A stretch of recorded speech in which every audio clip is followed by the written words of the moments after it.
Hey there guys, Dirty H here, back with episode 5 of City Skylines New Zealand. I hope you guys are doing really well.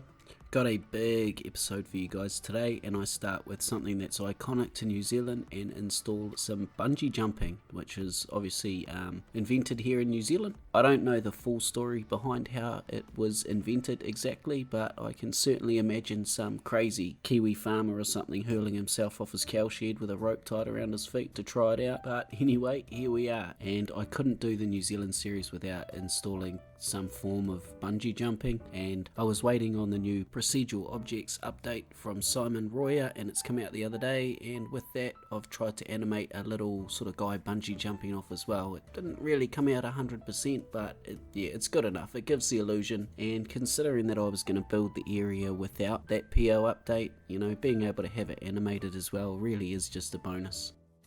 The next part I'm working on is I'm expanding the commercial area further downtown, like we did in episode 2, although with this part that I'm doing in this episode, I'm going really hardcore with the detailing, and I'm going to make these 4 blocks look really similar to what we would see in Kiwi shops. Just those 4 blocks took me roughly 15 hours to detail, and as much as I would love to do the entire city like that, if you guys have had any experience with City Skylines, you'll realise that it doesn't take much to hit those limits and really kill your FPS, so I've got to be careful where I detail and how much, but this particular bit was always going to be planned to be detailed heavily, mainly because I want to have these parts in the cinematics, and yeah, there's a few other various reasons as well. But anyway, let's talk about what I'm building right here. So you've seen me terraform out the river, and I've used grey flames mossy rocks to create a sort of a cliff on one side of it, and these roads here are going to bring in the traffic for the bungee jump area. There's going to be a car park at this top area, and there's going to be the main building on the lower area, and I've modelled this area off the Kawarau bridge, which was one of various bungee jump spots you can go to in Southland, New Zealand, but this particular one is really beautiful, and that's why I've chosen it, because you know, I love doing the nature stuff, and it was just an absolute joy to do this area. And although it isn't exactly the same as the area, you know, it follows the trend that I've had right throughout the city. I've taken inspiration from these places, but sort of also given it my own little twist to make it fit in the city. So in game, this area is going to sit just up behind downtown at approximately 80 meters above the lake level. So for now, I've just got one road leading up and into this area, but eventually this will have really good connections with downtown being right behind it, and I've put some entertainment cube services in here in various places, including across the river, so hopefully we'll get some people walking up and across the bridge, which will look really cool.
Trying to animate a prop human to jump off was a nightmare. I had to be super determined to get anywhere near finishing it, and it's only because I set high standards for what it is I wanted to happen.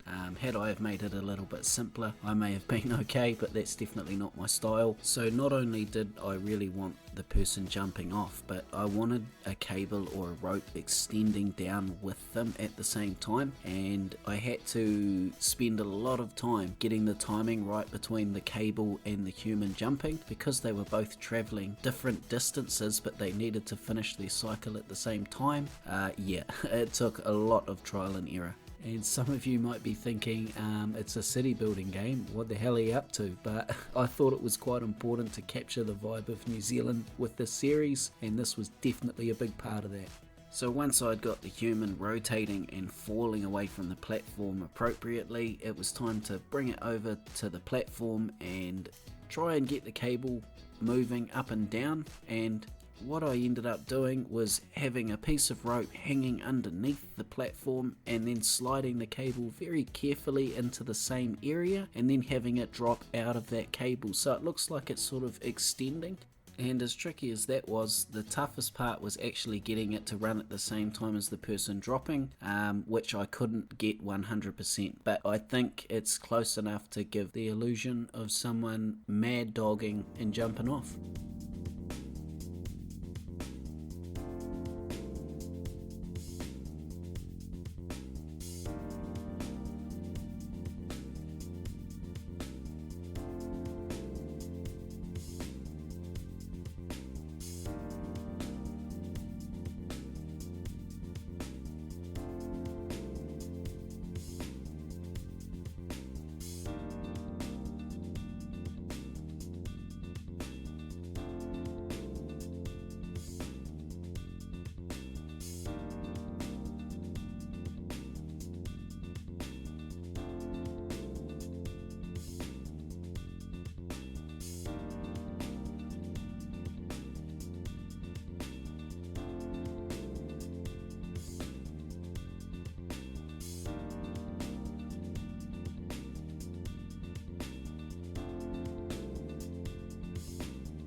So now I can move on to the commercial area that we spoke about at the start of the episode. That's going to be heavily detailed, and these parking roads here by Bad Idea are the first thing that I put down. We often see this style of road and or parking around these types of areas in New Zealand, and I'm also going to install our style pedestrian crossings, our style bollards. I've also got a whole bunch of logos from shops from New Zealand, and I'm also making up a bunch of my own with the PO function. I really wanted this area to give hard nostalgia New Zealand feelings, and I'm really happy with how it's come out. It really does. It's even got a bakery for you tradies. I know you love your pies.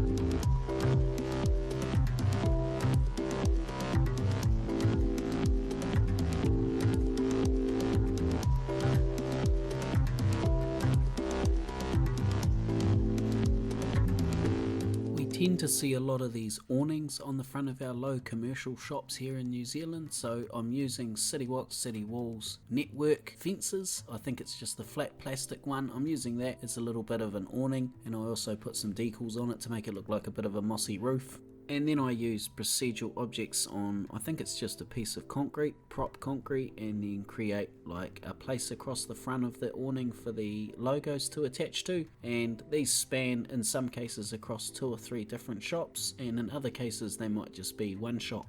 But I couldn't believe the difference in installing just these awnings on their own. I mean, with just these done, it really looked so much more like New Zealand. So this was a big part of the reason why I think this area came out so well. So yeah, really pleased. If you're from New Zealand and you play the game, maybe you could use that little tip, maybe not. While I'm on the subject, if you guys have got any ideas for the city, please, by all means, chuck me a comment, even if it's just, maybe you think it's a silly idea, hit me with it, man, because there really isn't a bad idea. I mean, I'm either going to use it or I'm not, so I appreciate all your comments, and I definitely appreciate all your ideas as well, whether they're good or not so good.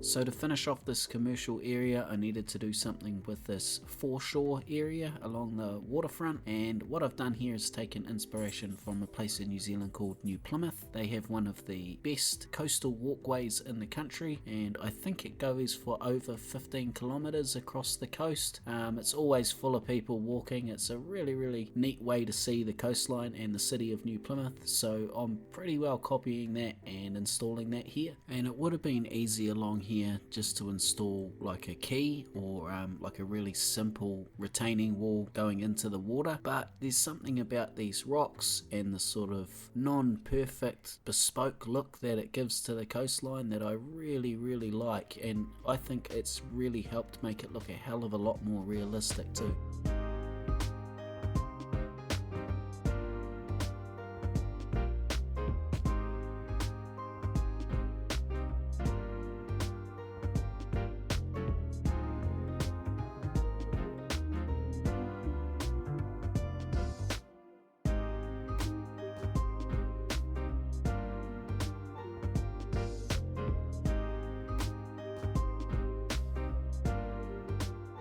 And that brings us to the end of episode 5. If you guys enjoyed that episode, you should consider giving it a thumbs up. or if you're annoyed by my horrible accent, this may be the last video of mine you watch. I really hope not, but I love making these videos and I will continue to do so. So take it easy guys, and we'll see you on episode 6.